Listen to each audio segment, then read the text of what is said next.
George ബെഡ്പാറ, ഞാൻ advocate Baldev സച്ചിദാനന്ദ ചോദിച്ച അതേ കാര്യം തന്നെയാണ്. അത് തിരുത്തേണ്ട ഒരു സമയമുണ്ട് ഇടതുമുന്നണിയെ സംബന്ധിച്ചിടത്തോളം. ഇനിയും കിടക്കുന്നു 4 മാസം. പക്ഷെ ആ തിരുത്തൽ ഉണ്ടാകണമെങ്കിൽ ആ തിരുത്തേണ്ടതൊക്കെ സംഭവിച്ചിട്ടുണ്ട് എന്നുള്ളൊരു സ്വയം അംഗീകരിക്കൽ ഉണ്ടാകണം.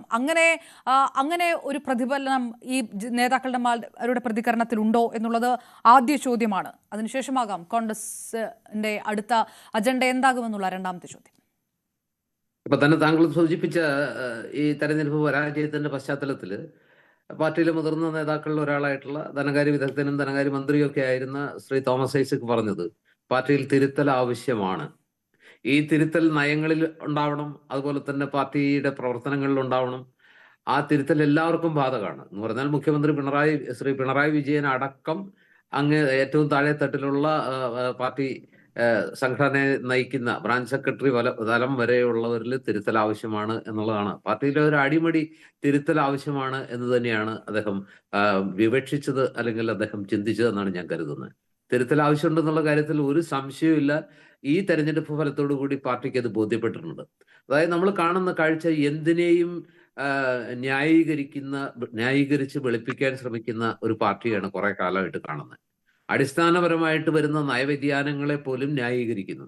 അതായത് ഒരു കമ്മ്യൂണിസ്റ്റ് പാർട്ടിയെ സംബന്ധിച്ചിടത്തോളം അവരൊരിക്കലും എടുത്തുകൂടാത്ത തീരുമാനങ്ങൾ നിരന്തരം എടുക്കുമ്പോഴും അവരുടെ നേതാക്കൾ ഒരിക്കലും പാടില്ലാത്ത രീതിയിലുള്ള ആർഭാടങ്ങളിലും, അതുപോലെ തന്നെ ഒരു ജനാധിപത്യ സർക്കാരിന്റെ മുഖ്യമന്ത്രി ഒരിക്കലും പാടില്ലാത്ത രീതിയിൽ സഞ്ചരിക്കുമ്പോഴും, അതുപോലെ തന്നെ ഒരു ജനാധിപത്യ സമ്പ്രദായത്തിൽ അനിവാര്യമായ ഏറ്റവും പ്രധാനമായിട്ടുള്ള പ്രതിഷേധങ്ങളെ പോലും അതിക്രൂരമായി അടിച്ചമർത്തുമ്പോൾ, ഒരു കറുത്ത വസ്ത്രം അല്ലെങ്കിൽ ഒരു കറുത്ത തുണി കാണുമ്പോൾ പോലും ഹാലിളകുന്ന ഒരു പോലീസിനെയും ഒക്കെ കാണുമ്പോൾ, അല്ലെങ്കിൽ അതിനൊക്കെ രക്ഷാപ്രവർത്തനം എന്ന് പേരിട്ട് വിളിക്കുന്ന കാഴ്ചകളും, ഏറ്റവും ഒടുവിൽ ശബരിമല കൊള്ളയിൽ ഉൾപ്പെട്ട പാർട്ടി നേതാക്കൾക്കെതിരെ പോലും നടപടി എടുക്കാൻ മടിക്കുന്ന ആ പാർട്ടിയുടെ, അതിനെ ഭയമെന്നോ അതല്ലെങ്കിൽ മറ്റെന്തെങ്കിലും പേരിട്ട് വിളിക്കാം, എന്തായാലും അതൊക്കെയും ചേരുന്ന, അതുപോലെ മുഖ്യമന്ത്രിയുടെ കുടുംബത്തിന് നേരെ ഉയരുന്ന ആരോപണങ്ങളെ ന്യായീകരിക്കുന്നു.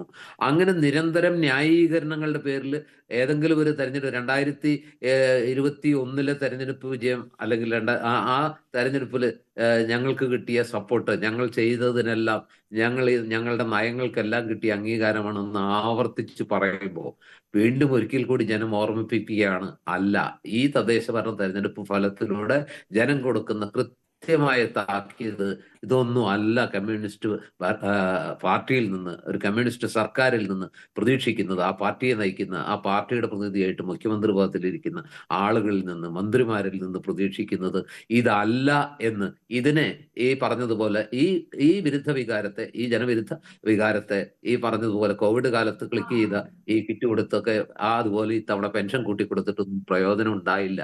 അതായത് ജനം അങ്ങനെ എല്ലായ്പ്പോഴും ഇത്തരം ചെറിയ ചെറിയ ഈ പറഞ്ഞ സമ്മാനങ്ങളിൽ, പാരിതോഷികങ്ങളിൽ വീഴാൻ പോകുന്നില്ല എന്നതിന്റെ കൃത്യമായ തെളിവാണ് ഈ തെരഞ്ഞെടുപ്പ് ഫലം. അത് എവിടെയെങ്കിലും ഒരിടത്ത് ഒതുങ്ങുന്നതല്ല പറഞ്ഞത്. അതിന്റെ ഒരു പ്രത്യേകത കാസർഗോഡ് മുതൽ തിരുവനന്തപുരം വരെ അത് ഏറിയും കുറഞ്ഞുള്ള അളവിൽ എല്ലായിടത്തും പ്രതിഫലിച്ചു എന്നുള്ളതാണ്.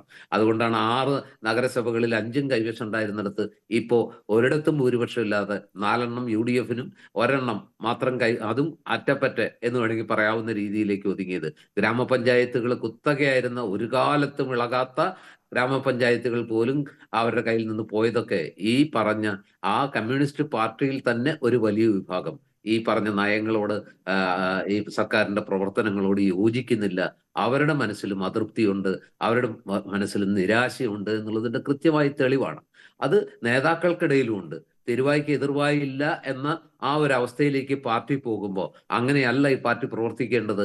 അടിത്തട്ട് മുതൽ ചർച്ച വേണം, സ്വയം വിമർശനം വേണം, തിരുത്തൽ വേണം. അത് കടലാസിൽ പോരാ, പ്ലീനത്തിൽ എഴുതി വെച്ചാൽ പോരാ, പാർട്ടി കോൺഗ്രസിൽ പറഞ്ഞാൽ പോരാ. അത് പ്രാവർത്തികമാക്കണം, അത് പ്രായോഗികമാക്കണം. അത് ജനങ്ങൾക്ക് ബോധ്യപ്പെടുന്ന ശൈലിയിലേക്ക്, ബോധ്യപ്പെടുന്ന രീതിയിലേക്ക് അത് കൺവെർട്ട് ചെയ്യപ്പെടുന്ന ആഗ്രഹിക്കുന്ന ധാരാളം പേർ ഈ പാർട്ടിക്ക് അകത്ത് തന്നെയുണ്ട്. മാത്രമല്ല, ഒരു കാലത്ത് ഒരു കമ്മ്യൂണിസ്റ്റുകാരൻ ഒരിക്കലും അവന്റെ ചിഹ്നം മാറ്റി ചെയ്യില്ല എന്ന ആ സങ്കല്പം പോലും കടപഴകുന്ന കാഴ്ചയാണ് നമ്മൾ കാണുന്നത്. കമ്മ്യൂണിസ്റ്റ് പാർട്ടിയിൽ വിശ്വസിക്കുന്നവർക്ക്, ആ പാർട്ടിയെ സ്നേഹിക്കുന്നവർക്ക് ഇപ്പോ BJP-യുടെ താമരയിൽ കുത്താൻ ഒരു മടിയുമില്ല എന്നത് കഴിഞ്ഞ ലോക്സഭാ തെരഞ്ഞെടുപ്പിൽ, അതിന് മുമ്പ് നടന്ന ലോക്സഭാ തെരഞ്ഞെടുപ്പിൽ നമ്മൾ കണ്ടതാണ്. ഇത്തവണ ഈ തദ്ദേശ ഭരണ തെരഞ്ഞെടുപ്പിൽ അത് ഒരിക്കൽ കൂടി അസന്നിഗ്ധമായിട്ട് ബോധ്യപ്പെടുത്തുകയാണ്. അല്ലെങ്കിൽ തിരുവനന്തപുരത്ത് ഇങ്ങനെ സംഭവിക്കില്ല എന്നുള്ളത് നമുക്കറിയാം. തിരുവനന്തപുരത്ത് മാത്രമല്ല, ഈ പറയുന്ന കേരളത്തിൽ അങ്ങോളം ഇങ്ങോളം കാൽച്ചുവട്ടിലെ മണ്ണ് വല്ലാതെ ഊർന്നു പോയതിന്റെ കാരണം അവർക്ക് ഈ പഴയ പോലെയല്ല. അവര് മാറി ചിന്തിച്ചു തുടങ്ങിയിരിക്കുന്നു. മാറി കുത്താൻ അവർക്ക് ഒരു മടിയുമില്ല. വർഗീയ പ്രീണനം കൊണ്ട് അങ്ങനെയുള്ളവരെ, ആ പ്രീണനത്തെ താലോലിക്കുന്ന ന്യൂനപക്ഷ വർഗീയതയും ഭൂരിപക്ഷ വർഗീയതയും ഇങ്ങനെ മാറി മാറി താലോലിക്കുന്നതല്ല. കമ്മ്യൂണിസ്റ്റ് പാർട്ടിക്ക് ഒരു വ്യക്തമായ നിലപാട് വേണം. അത് ഈ രണ്ട് വർഗീയതകളെയും താലോലിക്കാത്ത മതനിരപേക്ഷതയുടെ ഒരു നിലപാടായിരിക്കണം. 10 വോട്ടിന് വേണ്ടി ഇങ്ങനെ നിലപാട് മാറ്റുന്നത് കമ്മ്യൂണിസ്റ്റ് പാർട്ടിയിൽ വിശ്വസിക്കുന്നവർക്ക് അല്ലെങ്കിൽ കമ്മ്യൂണിസത്തെ നെഞ്ചേറ്റിയവർക്ക് ദഹിക്കുന്ന കാര്യമല്ല എന്ന് കൃത്യമായി ഈ പറയുന്ന സർക്കാരിനെയും നേതാക്കളെയും ബോധ്യപ്പെടുത്തുന്ന ഒരു തെരഞ്ഞെടുപ്പ് ഫലമാണ്. ലോക്സഭാ തെരഞ്ഞെടുപ്പ് വരെ ന്യൂനപക്ഷ സംരക്ഷണത്തിലെ ചാമ്പ്യൻസ് ആണെന്ന് സ്വയം അവകാശപ്പെട്ടവര് അതിനുശേഷം സമ്മർ സോൾട്ട് അടിച്ച് യു-ടേൺ അടിച്ച് ഇപ്പുറത്ത് ഹിന്ദു വർഗീയതയുടെ ആഗോള വിശ്വാസികൾക്കൊപ്പം ഒന്ന് മുദ്രാവാക്യം വിളിച്ചുകൊണ്ട് അല്ലെങ്കിൽ പ്രഖ്യാപിച്ചുകൊണ്ട് ആഗോള അയ്യപ്പ സംഗമം നടത്തുകയും അതിനുശേഷം ഈ പറഞ്ഞ അയ്യപ്പന്റെ സ്വർണം അല്ലെങ്കിൽ ഈ പറഞ്ഞ സ്വർണ്ണക്കൊള്ള പുറത്തു വരികയും ചെയ്തപ്പോൾ ആ സ്വർണ്ണക്കൊള്ളയ്ക്ക് ഉത്തരവാദികളായ ആളുകൾക്കെതിരെ നടപടിയെടുക്കാൻ, പാർട്ടിപരമായൊരു നടപടി എടുക്കാൻ പോലും തന്റെ ഇടം കാണിക്കാതിരിക്കുകയും എന്നിട്ട് മറുവശത്ത് കോൺഗ്രസിന് നേരെ നടപടി എടുത്ത കോൺഗ്രസ് ചെയ്തത് പോരാ എന്ന് പറയുന്നതിലെ ഒരു പൊരുത്തക്കേടും വൈരുദ്ധ്യവും ജനം കൃത്യമായി തിരിച്ചറിഞ്ഞു എന്ന് തന്നെ വേണം നമുക്ക് മനസ്സിലാക്കാൻ. അതായത് കമ്മ്യൂണിസ്റ്റ് പാർട്ടി ഉയർത്തേണ്ട മുദ്രാവാക്യം ഇത്തരം അശ്ലീലം അല്ല, അല്ലെങ്കിൽ ഇത്തരം ഈ പറഞ്ഞ സ്ത്രീ പീഡനം ഉയർത്തിപ്പിടിച്ചുകൊണ്ട് ഒരു കമ്മ്യൂണിസ്റ്റ് പാർട്ടിക്ക് ഇലക്ഷനെ നേരിടേണ്ടി വരുന്നെങ്കിൽ അതൊരു ഗതികേടാണ്. ആ ഗതികേട് ഉൾക്കൊള്ളാൻ ജനം തയ്യാറല്ല. കമ്മ്യൂണിസ്റ്റ് പാർട്ടി തെരഞ്ഞെടുപ്പിനെ നേരിടേണ്ടത് ഇത്തരം ഇഷ്യൂ ബേസ്ഡ് ആയിട്ടുള്ള വികാരപരമായ പ്രശ്നങ്ങൾ വെച്ചുകൊണ്ടല്ല, മറിച്ച് വ്യക്തമായ നയങ്ങളുടെ, വ്യക്തമായ പരിപാടികളുടെ, വ്യക്തമായ കാഴ്ചപ്പാടിന്റെ ഒക്കെ അടിസ്ഥാനത്തിലാണ്. PM ശ്രീ പോലെയുള്ള ഒരു പദ്ധതിയിൽ ഒപ്പുവെച്ചിട്ട് RSSന്റെ വർഗീയ അജണ്ടയ്ക്ക് എല്ലാ ഒത്താശയും ചെയ്തു കൊടുത്ത് അത് ഘടകകക്ഷികളെ പോലും മറച്ചു വെച്ചിട്ട് ഒടുവിൽ അതിൽ നിന്ന് പിന്മാറി തീരുമാനം മാറ്റേണ്ടി വന്ന ആ ഒരു അവസ്ഥയിലേക്കൊക്കെ ഒരു പാർട്ടി പോകുന്നതിലെ ആ ഒരു വല്ലാത്ത ആ ഒരു പതനം അല്ലെങ്കിൽ അല്ലാത്ത ഒരു നിലവാര തകർച്ച അല്ലെങ്കിൽ ആ ഒരു അവസ്ഥ ജനം മനസ്സിലാക്കുന്നുണ്ട്. ആ പാർട്ടിയിലെ തന്നെ കമ്മ്യൂണിസത്തെ സ്നേഹിക്കുന്നവർ മനസ്സിലാക്കുന്നുണ്ട്.